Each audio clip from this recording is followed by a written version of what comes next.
Let me guess.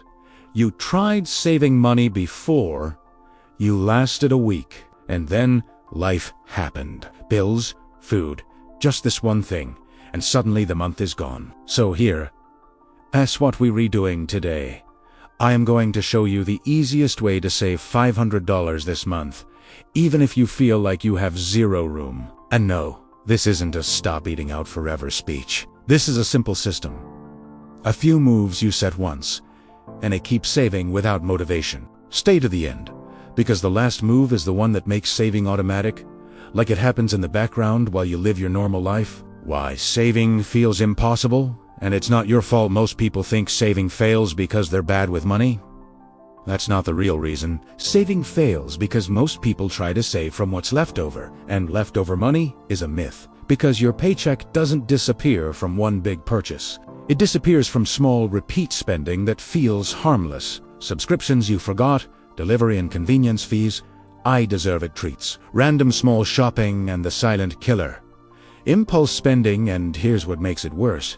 Those leaks don't feel like a problem. They feel like normal life. So instead of forcing discipline, we're doing something smarter. We're going to find the leaks, plug the easiest ones, and then lock the money away before you can touch it. The goal: make $500 feel easy. $500 sounds big, but it's not big if we break it down. 500 pulgadas, 30 days is about $125 per week, or around $16, $17 per day. But the trick is, you don't save $17 a day manually. You build a system that makes $17 disappear into savings without thinking. Because the goal isn't to be disciplined every day. The goal is to build a setup that makes saving the default. Now, here's the system. Move 1. The money mirror, the fastest $500 finder first.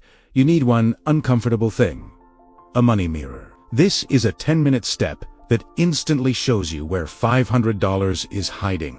Open your bank app and scroll your last 30 days. You're not judging yourself. You're hunting patterns. Here's what you're looking for. Not the big bill stuff. You're looking for the repeated drains that happen quietly. Look for these 4 categories: subscriptions, streaming, apps, gym, free trials, tools you used once, delivery plus convenience, delivery fees, service fees, tips, express charges, impulse buys, small shopping, late night orders, random deal purchases, bank leaks, overdraft fees, late fees, interest charges. Here's the rule.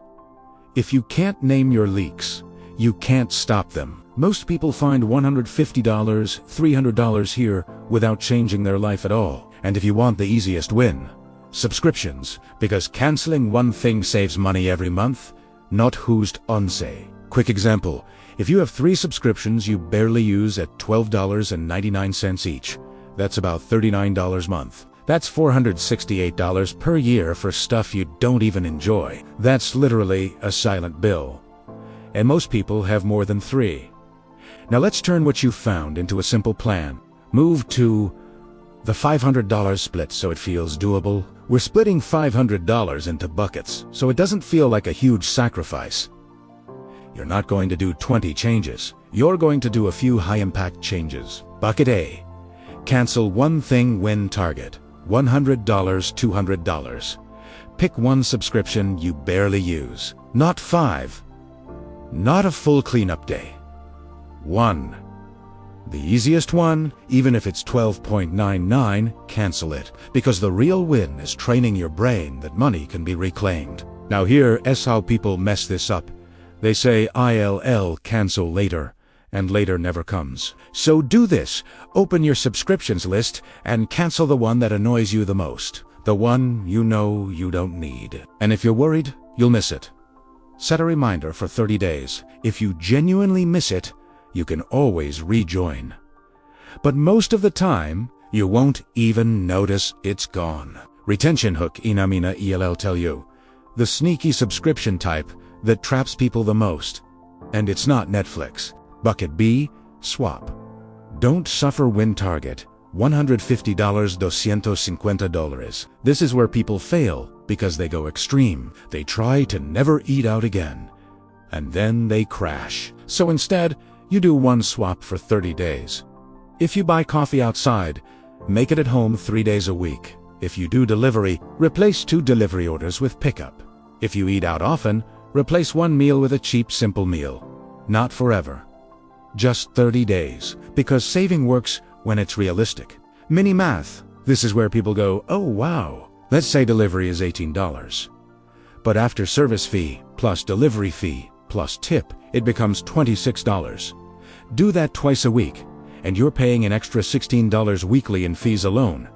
That's about $64 a month, just in fees. And that's before the food cost. So your goal is not no delivery. Your goal is, I'm not paying the fee tax twice a week. Now the final bucket is where the whole plan becomes automatic. Bucket C. Invisible Save Win, target $150. This is the most important bucket. Money you save before you can spend it. Because if you try to control spending, you're fighting your own brain every day. So we automate it. Move 3. The Autolock system, the part that makes this real. Here's the system that turns I'll save into I save. Open a separate savings account or a separate space in your bank. Name it Do Not Touch minus 30 days. Yes, the name matters because your brain treats labeled money differently. It stops feeling like available money. Now set an automatic transfer. $25 per day if you can, or $125 per week, or $250 every paycheck if you're paid twice. Pick the version that matches your PE schedule. Important. If $25 day feels scary, do $10 day. That's $300 a month, still huge. Then you combine it with the other buckets, and you're at $500. Now here's the lock part. This is what most people skip. Make it harder to access. Remove the savings account from your main bank homepage if possible. Don't connect it to your debit card. Don't keep it in the same spending account because the goal is not willpower.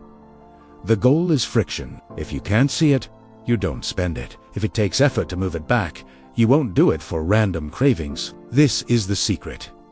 Saving works when it's automatic, and spending requires effort. The sneaky trap. Hidden subscriptions, the ones people forget. Remember when I said I'd tell you the subscription type that traps people? It's the small ones.